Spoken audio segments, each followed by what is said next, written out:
The scent of formaldehyde clings to my fingers as I strip off the latex gloves, the fluorescent lights humming their familiar dirge above the examination table. Another Jane Doe lies before me, her story written in bruises and needle marks, a narrative I've read too many times in this sterile basement of Seattle General.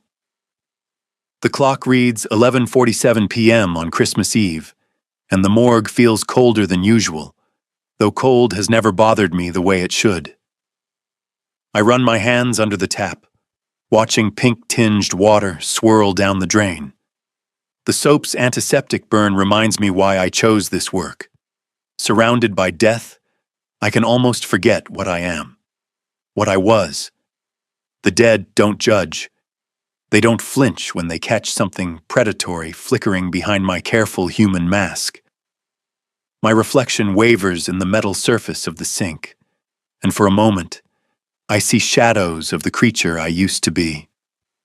Centuries of blood and power, of commanding legions that moved like whispers through the night. But that was before the curse, before I traded my crown for this hollow existence among corpses and clinical reports. The elevator dings somewhere above, echoing down the empty corridors. Night shift means solitude, which suits me perfectly. I've spent the last 15 years building this identity. Dr. Ethan Miller, the quiet medical examiner who works the graveyard shift and keeps to himself. No one questions why I never eat lunch or why my office has blackout curtains. In a city like Seattle, eccentricity blends into the rain-soaked landscape. I'm reaching for my coat when the emergency alert crackles through the radio on my desk. All units, we have reports of abandoned minors in Pioneer Square. 2 juveniles, approximately age 6, found by a homeless individual near the Christmas tree. Something twists in my chest, an unfamiliar sensation that takes me a moment to recognize as concern. I shouldn't care. I've trained myself not to care about the living, to focus only on the stories the dead tell me. But my hand is already reaching for my keys. The drive through downtown Seattle feels different tonight.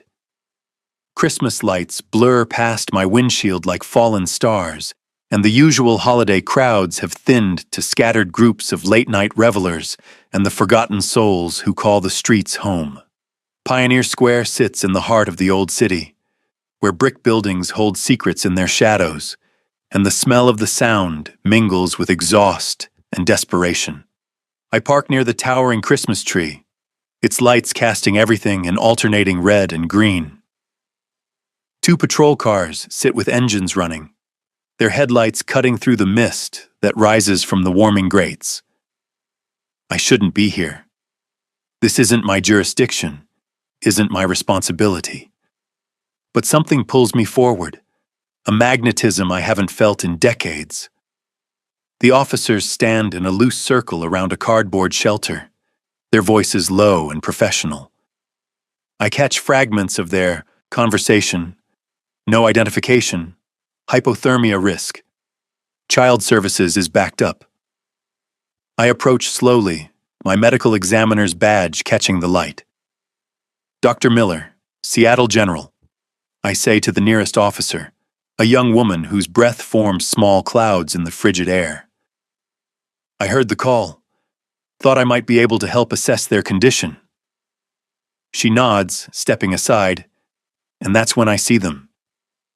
2 girls, identical in every way that matters, huddled together beneath a pile of mismatched blankets. They can't be more than 6 years old, with dark hair that catches the Christmas lights and eyes that seem far too old for their faces. But it's not their appearance that stops me cold. It's the scent that rises from their small forms, something ancient and familiar that makes my long dormant instincts surge to life. The hunger hits me like a physical blow. After 15 years of careful control, of feeding only on the already dead, my fangs threaten to extend. I grip the edge of a nearby bench, the metal groaning under pressure that would crush human bones. One of the girls looks up at me, and I see recognition flicker in her dark eyes. Not of me specifically, but of what I am. She tilts her head, studying me with the intensity of a predator recognizing another predator, and whispers something to her sister in a language I haven't heard spoken in centuries. Old Romanian, the language of my birth, of my first death, of the court where I once held dominion over creatures that haunted the spaces between midnight and dawn. Sir? The officer's voice seems to come from very far away. Are you all right? I force myself to breathe, though I don't need to, and straighten slowly. The girls continue to watch me, and I realize they're not afraid. They should be terrified of the cold, of abandonment, of the strange man whose eyes have gone black in the shifting light. Instead, they seem almost expectant. I'm fine, I manage, though my voice sounds rougher than usual. Just concerned about their exposure to the elements. How long have they been out here? Hard to say. The man who found them thinks maybe a couple hours, but they were already settled in when he noticed them. No adults in sight, and no signs of where they came from. I kneel slowly, bringing myself to their eye level. The scent grows stronger, not just ancient blood, but something else. Power, legacy, the kind of bloodline that vampire councils would go to war over. Hello? I say softly, switching to English, though every instinct screams at me to respond in the old tongue. I'm Ethan. What are your names? The girl who spoke first exchanges another glance with her sister, then looks back at me with those impossibly knowing eyes. Mira, she says, her accent faint but unmistakable. And this is Luna. She pauses, tilting her head again. You smell like the old stories our mama used to tell us. My blood, what little flows through my veins, turns to ice. Around us, the officers continue their procedural discussions, oblivious to the supernatural tension crackling in the air. But these children, these impossible children, see me for exactly what I am. Your mama, I repeat carefully. Where is she now? Mira's expression darkens, and Luna presses closer to her sister. Gone, Mira whispers. The shadow men came, and Mama said we had to run. She said someone would come for us, someone who remembered the old ways. The hunger roars through me again, but this time it's accompanied by something I thought I'd lost forever. Protectiveness. These children carry the blood of my kind, abandoned and vulnerable in a world that would destroy them if it knew what they were. And somehow, impossibly, they've been led to me. I stand slowly, my mind racing through possibilities and dangers. Taking them would complicate everything, would risk the careful anonymity I've built. But leaving them to the system would be a death sentence of a different kind. Officer, I say, turning to the young woman who's been coordinating the scene. I'd like to volunteer as emergency foster placement. I'm a doctor, I have the space, and given the hour and the holiday, it might be the best option until permanent arrangements can be made. She looks surprised but not suspicious. In her world, medical professionals volunteering to help abandoned children is admirable, not alarming. As she radios for approval and begins the paperwork, I turn back to the girls. They're watching me with those ancient eyes, and Mira nods once, a gesture of acceptance that carries the weight of centuries. Come on, I say, extending my hands to them. Let's get you somewhere warm. Their small fingers are like ice against my skin, but as they curl around mine, something stirs in the deepest part of my being. Something I thought the curse had killed forever. The drive to my house passes in relative silence. The girls press together in the back seat of my sedan. I catch glimpses of them in the rearview mirror, their eyes reflecting the streetlights like small animals. The radio plays soft Christmas carols, a soundtrack that feels absurdly normal given the supernatural weight of what I've just done. My house sits in the Queen Anne neighborhood, a modest craftsman that I chose for its privacy rather than its charm. Tall hedges and mature trees shield it from curious neighbors, and the basement has been specially modified for my particular needs. As I pull into the driveway, I realize I'll need to make adjustments. Children require light, warmth, the illusion of safety. Inside, I guide them to the living room, switching on lamps and adjusting the thermostat. The space feels foreign with their presence, too sterile, too empty of life. They stand close together, taking in their surroundings with the careful assessment of creatures who've learned not to trust sanctuary. "Are you hungry?" I ask, though I realize I have no idea what children eat. My refrigerator contains mostly medical supplies and the occasional bottle of wine I use for appearances. "We don't eat much," Luna speaks for the first time, her voice softer than her sister's, but carrying the same old-world cadence. "Mama said our kind needs different things. Their kind. Our kind." The words hang in the air between us, acknowledgement of the truth we all know but haven't spoken aloud. I kneel again, bringing myself to their level. "What did your mama tell you about people like me?" Mira steps forward, her small hand reaching out to touch my cheek. Her fingers are warming now, and where they make contact, I feel something I haven't experienced in centuries, a connection that goes deeper than blood, deeper than hunger.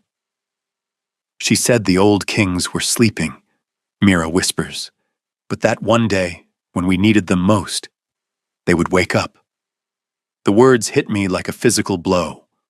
Old kings. The plural suggests she knows there were others like me, others who once ruled the shadows before the curse scattered us to the winds. "And she said," Luna adds, moving to stand beside her sister, "that we would know them by their sadness." I close my eyes, feeling the weight of centuries pressing down on me. These children see through every careful facade I've built, every human pretense I've maintained. They see the broken king beneath the medical examiner's mask.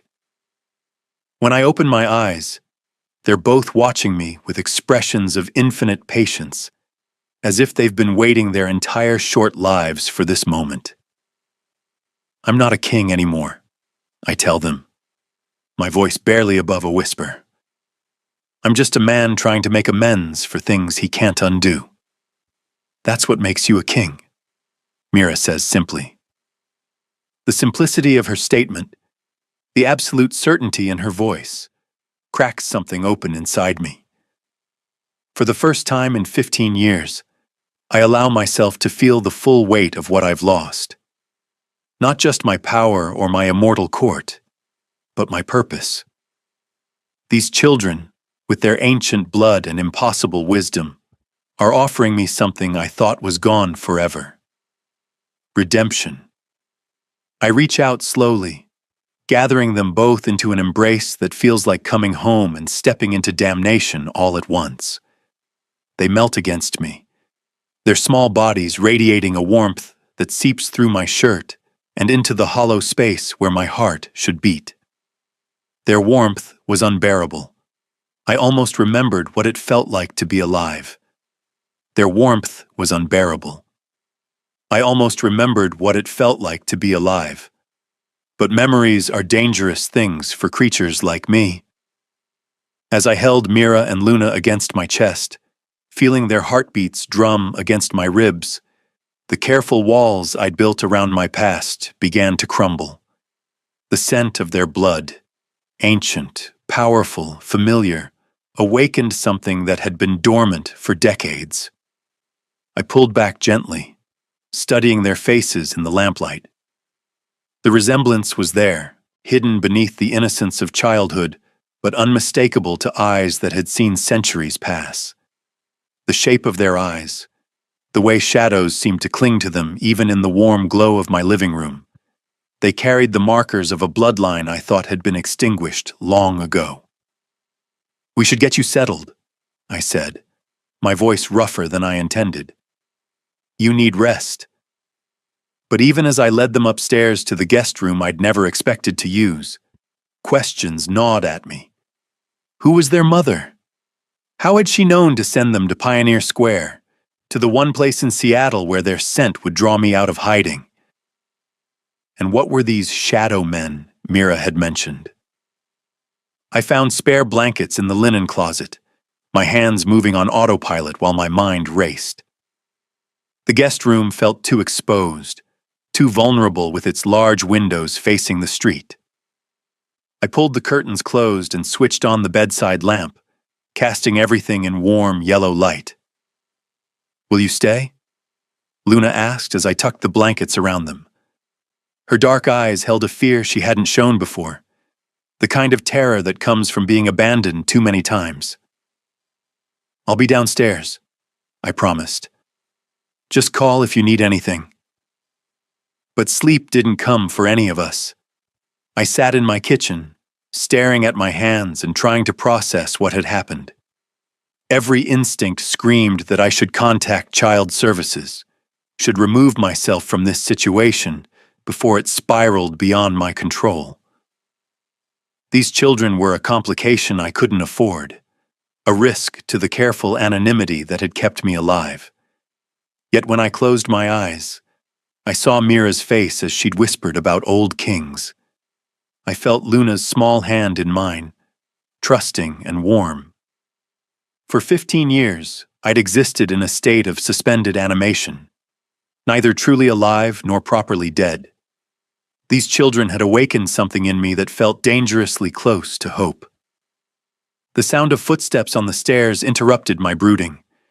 Mira appeared in the kitchen doorway, her hair mussed from sleep but her eyes alert.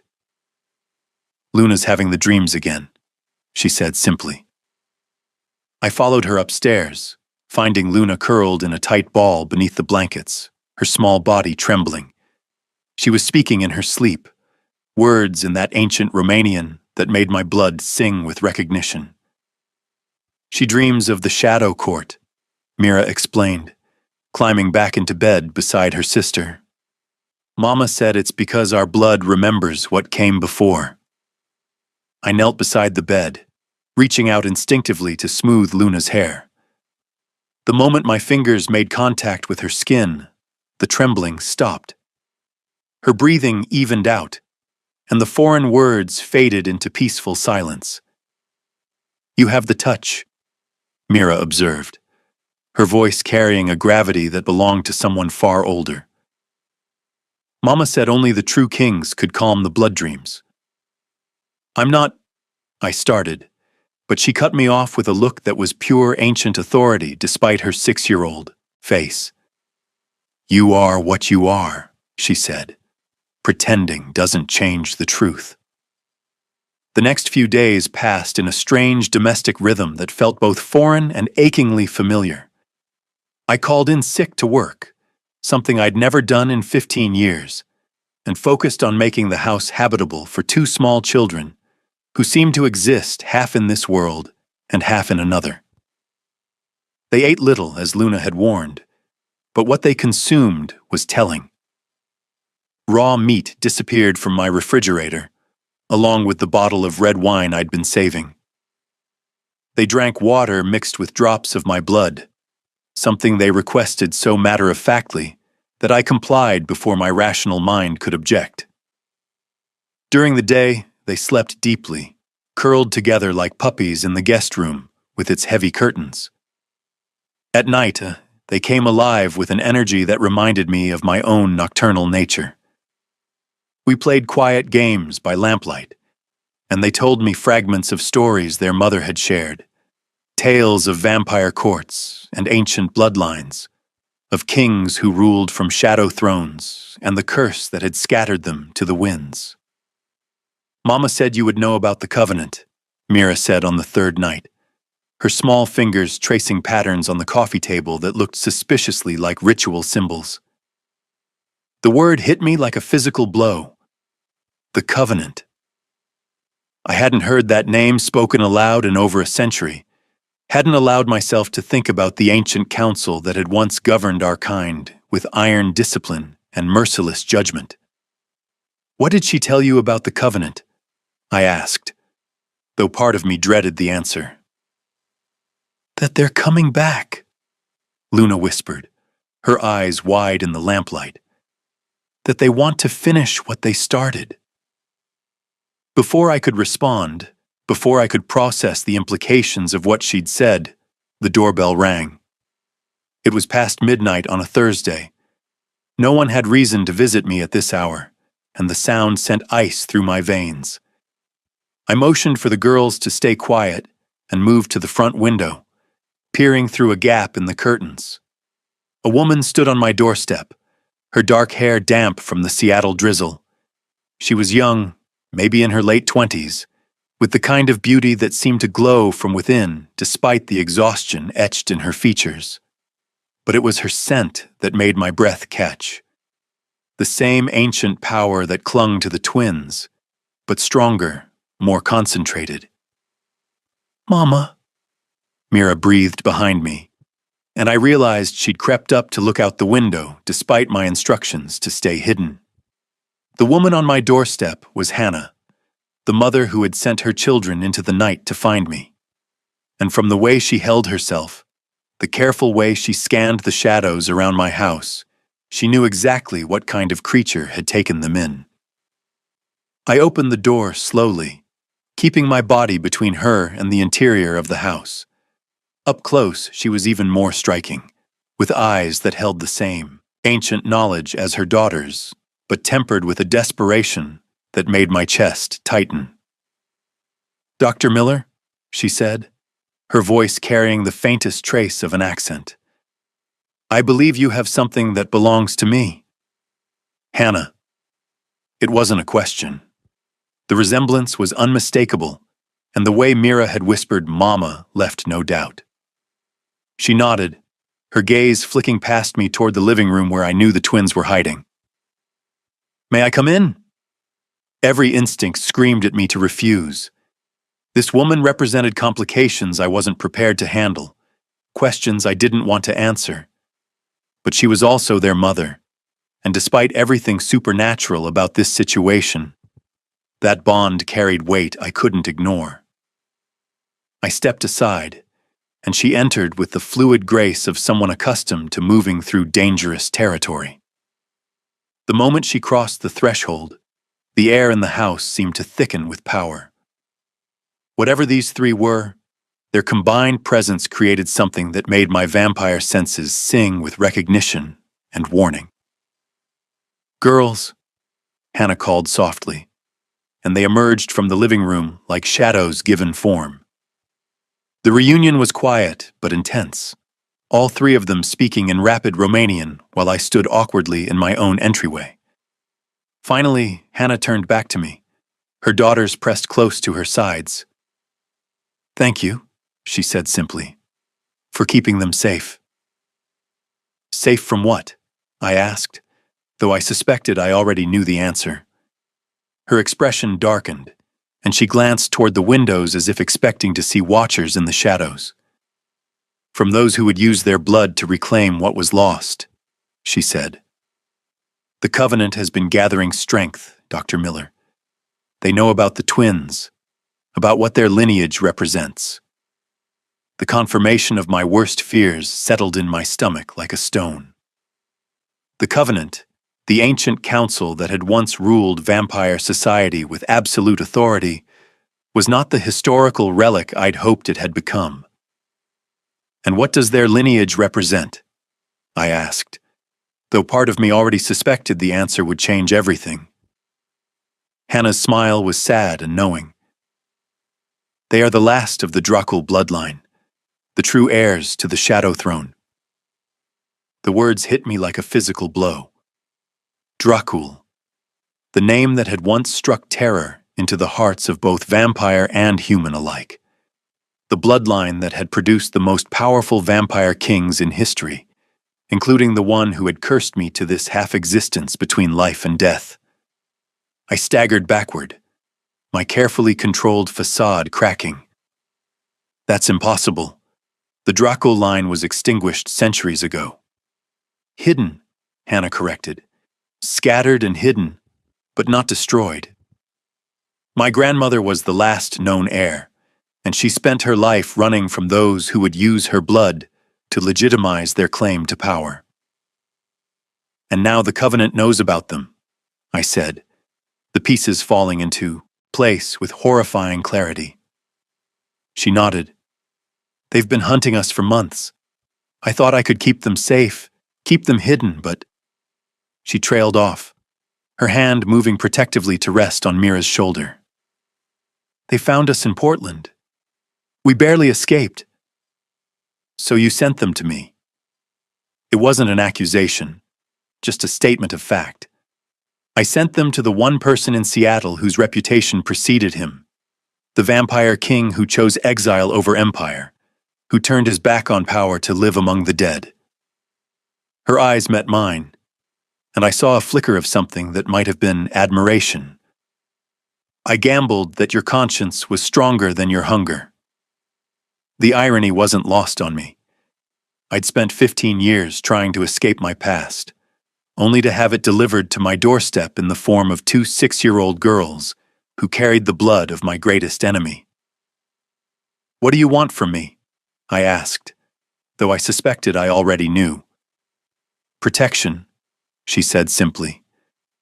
The Covenant will come for them, and when they do, they'll need someone who understands the old ways, someone who remembers what it means to be a king. Before I could respond, before I could process the full implications of what she was asking, a sound split the night outside.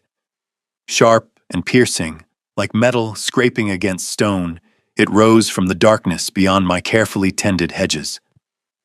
Hannah went rigid, her face draining of color. No, she whispered. They found us.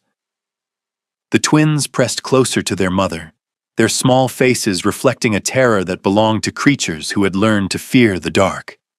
And in that moment, as the sound came again, closer this time, more insistent, I realized that my 15 years of careful anonymity were about to come to a violent end. The challenge horn, Hannah breathed, her voice barely audible. House Corvus. I knew that name, knew it from the darkest chapters of vampire history. House Corvus, the Covenant's enforcers, the ones who carried out the Council's will with ruthless efficiency. If they were here, it meant the situation had escalated beyond simple retrieval. It meant they intended to make an example. The sound came a third time, and with it, I caught the scent of something that made my blood run cold. Other vampires, old and powerful, surrounding my house like a pack of wolves closing in for the kill. I looked at Hannah, at the twins pressed against her sides, at the family that had somehow become my responsibility in the space of a few short days. The curse that had stripped me of my power, that had condemned me to this half-life among the dead, suddenly felt less like punishment and more like preparation. Take them upstairs, I said, my voice carrying an authority I hadn't used in decades. Lock the door and don't come out until I call for you. Ethan, Hannah started, but I cut her off with a look. I said I'm not a king anymore, I told her, feeling something ancient and dangerous stirring in my chest. But some things are worth reclaiming a throne for. As they disappeared up the stairs, I moved to the window and peered out into the darkness. Shapes moved between the trees, pale forms that seemed to glide rather than walk. The Covenant had found us, and they'd brought enough force to ensure there would be no escape. I closed my eyes and reached deep into the part of myself I'd kept locked away for 15 years. The power was still there, diminished but not destroyed, waiting for the moment when I would need it most. That moment had arrived. The challenge horn sounded again, and this time I heard something else beneath its piercing call. Whispers in the old tongue, voices that spoke of judgment and retribution. They weren't just here to retrieve the twins. They were here to drag me back to face the court I'd abandoned, to answer for crimes I'd spent decades trying to forget. I opened my eyes and smiled, feeling my fangs extend for the first time in years. Let them come. I'd been running from my past for too long, and these children, these impossible, beautiful children, had reminded me what it meant to have something worth fighting for. The whispers grew louder, closer, and I could hear the soft scrape of claws against my front door. House Corvus had arrived, and with them, the reckoning I'd always known would come. But as their voices rose in the ancient challenge, as the shadows outside my windows began to take shape, I realized something that sent both terror and exhilaration coursing through my veins. I was no longer running. The door shuddered under the impact of something that definitely wasn't human, and I heard Hannah's sharp intake of breath from somewhere upstairs. The twins were silent, but I could feel their presence like a warm weight against my consciousness, their ancient blood calling to mine across the distance. Whatever happened next, whatever price the Covenant demanded for my years of exile, I would face it as what I'd once been, a king who had chosen love over power, redemption over dominion. The door splintered, and darkness poured into my carefully constructed human life like a tide of judgment and memory. A figure stepped through the ruined doorway, tall and pale with eyes like chips of obsidian. I recognized him immediately. Marcus Corvus, the Covenant's chief enforcer, the vampire who had personally delivered my sentence of exile all those decades ago. "Hello, Ethan," he said, his voice carrying the weight of centuries. "It's time to come home." Behind him, more shapes moved in the darkness, and I caught glimpses of faces I'd hoped never to see again. The Covenant had come in force, and they'd brought with them all the power and authority of the Shadow Court I'd once ruled. But as Marcus stepped into my living room, as his cold gaze swept over the domestic scene I'd built for myself, I saw something flicker in his expression that gave me hope. Surprise. He hadn't expected to find me like this. Not the broken exile they'd banished, but something else. Something that still carried the bearing of a king, even in defeat. "I'm not going anywhere," I said quietly, and for the first time in 15 years, I meant it. The words hung in the air between us, a challenge that would reshape everything. Above us, I could hear Hannah whispering to the twins in the old language, words of comfort and protection that made my chest tight with emotions I'd thought were dead. Marcus smiled, revealing fangs that gleamed like ivory in the lamplight. "We'll see about that," he said, and raised his hand in a gesture I recognized from the old court. The gesture of formal challenge, the beginning of a trial that would determine not just my fate, but the fate of the children who had awakened the king I'd tried so hard to bury. As his followers poured into my house like a tide of darkness, as the careful human life I'd built crumbled around me, I felt something I hadn't experienced in decades. The thrill of battle, the fierce joy of having something worth dying for. The twins' blood sang in my veins, calling to the power I'd abandoned, and for the first time since my exile began, I answered. The power erupted from me like a dam breaking, 15 years of suppressed authority flooding back in a torrent of silver fire. Marcus stumbled backward, his obsidian eyes widening as my true nature blazed to life. The air itself seemed to bow before me, shadows writhing away from the ancient majesty I'd kept buried for so long. "Impossible," he breathed, but his voice carried uncertainty now. "The curse was never about stripping my power," I said, rising to my full height as ethereal light poured from my skin. It was about learning what it meant to be worthy of it. The other Covenant members pressed through my doorway, but they moved with the hesitation of predators who had suddenly realized their prey might be more dangerous than anticipated. I could smell their fear beneath the cold authority they projected, could hear the rapid flutter of hearts that hadn't beaten in centuries. Above us, Hannah's whispered prayers grew stronger, and I felt the twins' ancient blood responding to mine, creating a resonance that made the house itself hum with power. They were calling to me, these impossible children who carried the legacy of my greatest enemies and had somehow become my salvation. "You abandoned your throne," Marcus said, but his voice lacked conviction. "You have no claim here." "I didn't abandon it," I replied, feeling the truth of the words as they left my lips. I was learning how to deserve it. The confrontation might have escalated then, might have devolved into the kind of violence that had defined vampire politics for millennia. But a new sound cut through the tension. Footsteps on the stairs, light and determined, followed by Hannah's sharp intake of breath. Mira appeared at the top of the staircase, her small face grave with the weight of ancient knowledge.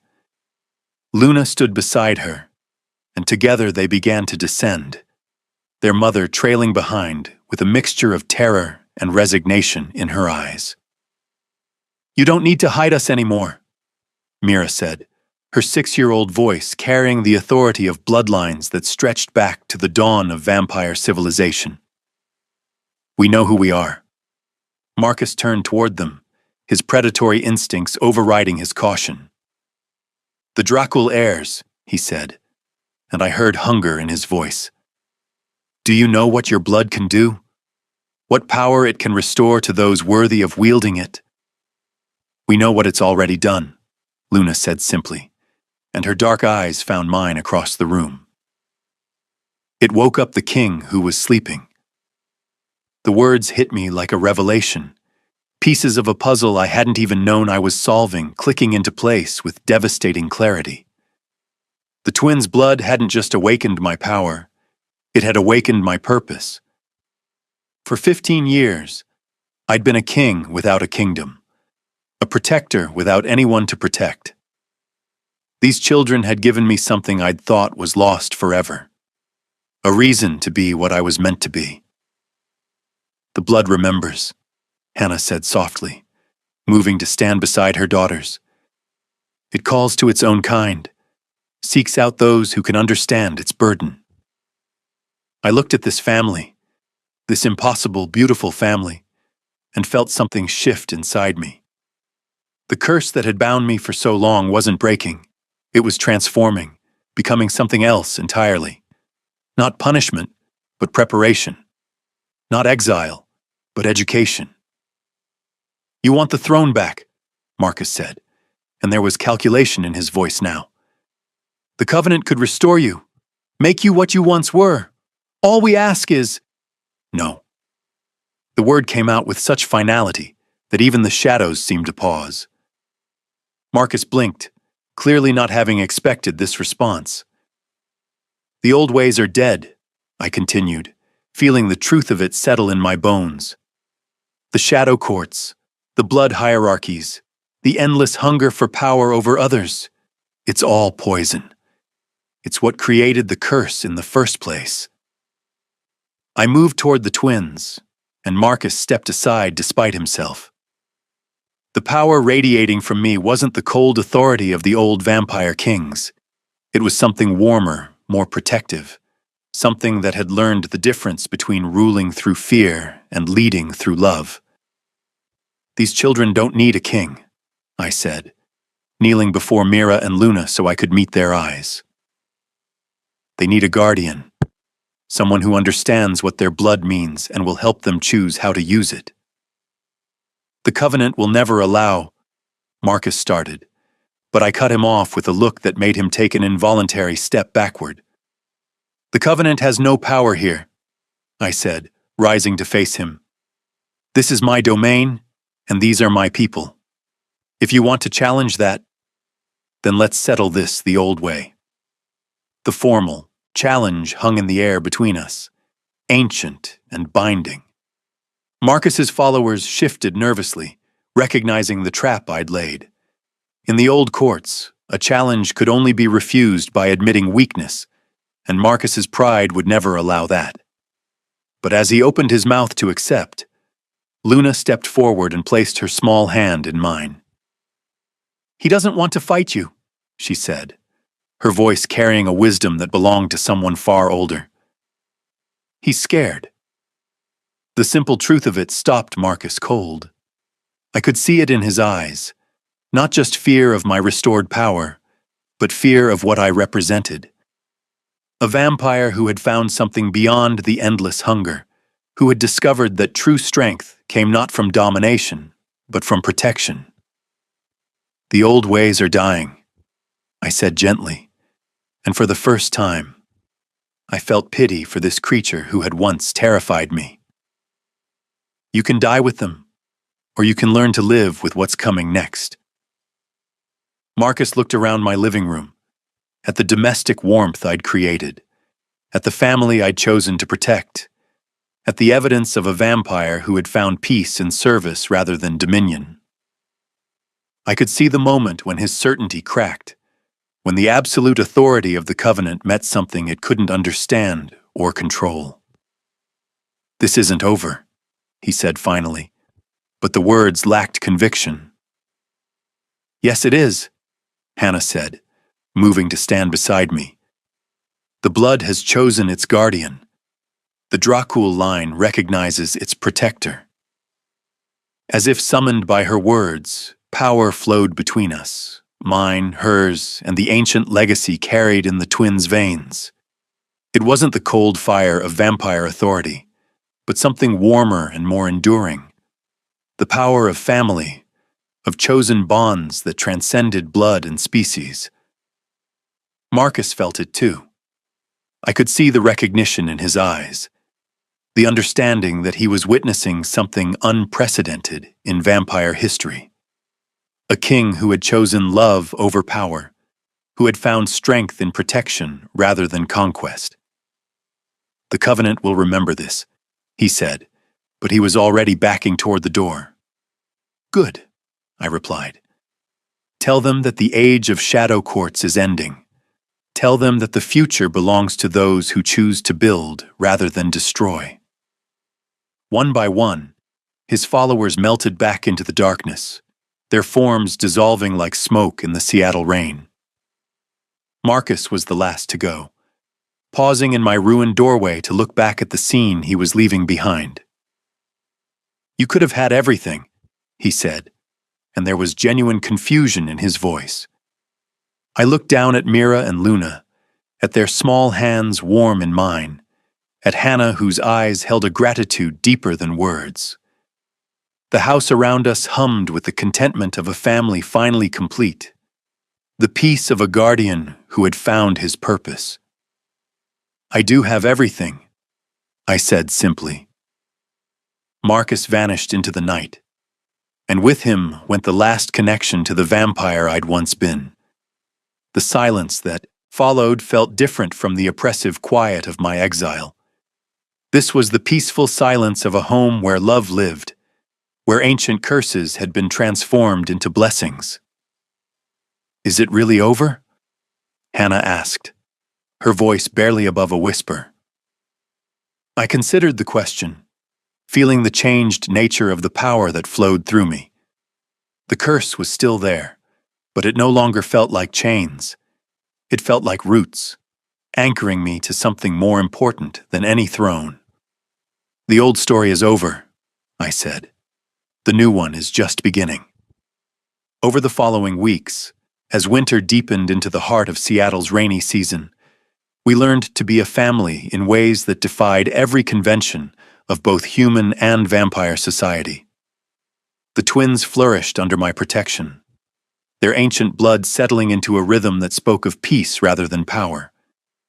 Hannah's gratitude evolved into something deeper, a partnership built on shared understanding of what it meant to guard something precious. I returned to my work at the medical examiner's office, but everything had changed.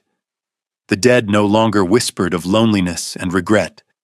They spoke of completion, of stories that had found their proper endings. My colleagues noticed the change. Dr. Martinez commented that I seemed more alive somehow, though she couldn't have known how literally true that was. The twins adapted to human life with the fluid grace of creatures born to exist between worlds. They attended a small private school where their unusual insights were attributed to advanced intelligence rather than ancient bloodlines. In the evenings, they would help me in the garden behind my house, their small hands gentle with the plants that had begun to grow in soil that had been barren for 15 years. "The earth remembers," Mira said one evening as we planted bulbs that would bloom in spring. "It knows when something dead has learned to live again." Hannah had found work as a translator, her knowledge of ancient languages proving valuable to the university's archaeology department. She moved through our shared life with the quiet grace of someone who had finally found a safe harbor after years of running. Sometimes I would catch her watching me with an expression of wonder, as if she couldn't quite believe that the monster from the old stories had become the man who made her daughters laugh. The house itself seemed to exhale, releasing decades of held breath. Rooms that had been closed for years opened to accommodate our growing family. The kitchen filled with the sounds of conversation and the smell of meals shared in warmth and safety. Even my basement laboratory, once a cold reminder of my isolation among the dead, became a place where Luna would sit and ask questions about the mysteries of life and death while I worked. "Do you miss it?" she asked one night, her dark eyes serious in the fluorescent light. "Being a king?" I paused in my examination of tissue samples, considering her question with the gravity it deserved. "I thought I would," I admitted. For centuries, power was all I knew. But power without purpose is just hunger, and I was so hungry for so long. And now? I looked at her, this impossible child who had taught me the difference between ruling and protecting, between commanding and serving. "Now I'm full," I said simply. The changes weren't just internal. My reflection, which had been absent for centuries, began to appear in mirrors, faint at first, like a ghost learning to be solid, but growing stronger each day. My body, preserved in the prime of life by vampire immortality, began to show subtle signs of the humanity I was reclaiming. Lines around my eyes that spoke of laughter rather than cruelty. A warmth to my skin that had nothing to do with feeding and everything to do with love. Hannah noticed these changes before I did. "You're becoming human again," she said one morning, tracing the new lines on my face with gentle fingers. "Not human," I corrected, catching her hand and pressing it to my chest, where a heart had begun to beat with something approaching regularity. Something new. Something that's learned to be both monster and man. The Covenant made no further attempts to contact us, though I sometimes sensed watchers in the shadows beyond my property. They were learning, as I had learned, that some transformations couldn't be undone by force or politics. The twins' blood had chosen its guardian, and that choice carried weight in the old laws that even the Covenant couldn't ignore. Spring came early to Seattle that year, bringing with it a warmth that seemed to emanate from the earth itself. The bulbs we'd planted bloomed in riots of color that drew neighbors to comment on the sudden transformation of my once barren garden. Children from the local school began to visit, drawn by Mira and Luna's quiet charisma and my own newfound ability to exist in daylight without discomfort. "You've built something beautiful here," Hannah said one evening as we watched the twins play in the garden with their new friends. The sound of laughter filled the air, mixing with the scent of blooming flowers and the distant hum of the city. "We've built something beautiful," I corrected, and felt the truth of it settle in my bones like a benediction. As the sun set over Seattle, painting the sky in shades of gold and crimson, I stood in my garden surrounded by the family I'd chosen and the life I'd learned to deserve. The curse that had once bound me to darkness had become the blessing that taught me to appreciate light. The exile that had seemed like punishment had been preparation for this moment, this perfect ordinary evening that contained more magic than any shadow throne ever could. The twins ran to me, their faces bright with the simple joy of children who knew they were loved and protected. Hannah's hand found mine, warm and real and anchoring me to this new existence I'd never dared to dream possible. Above us, the first stars appeared in the darkening sky, and I felt no urge to hide from their light. I had been a king of shadows, a creature of darkness and hunger. But I had learned to be something better, a guardian of light, a protector of innocence. A man who had discovered that true immortality wasn't about living forever, but about creating something worth preserving. The scent of blooming jasmine drifted on the evening breeze, sweet and alive and full of promise. It was nothing like the cold, antiseptic smell of the morgue where I'd spent my exile, nothing like the metallic tang of blood that had once defined my existence. This was the scent of home, of family, of a future that stretched ahead of us, bright with possibility. As I gathered my chosen family close, as the lights of Seattle twinkled to life around us like earthbound stars, I finally understood what the curse had been trying to teach me all along. Sometimes the greatest power comes not from ruling others, but from learning to serve something greater than yourself. The night was warm, the garden was alive, and for the first time in centuries, I was exactly where I belonged.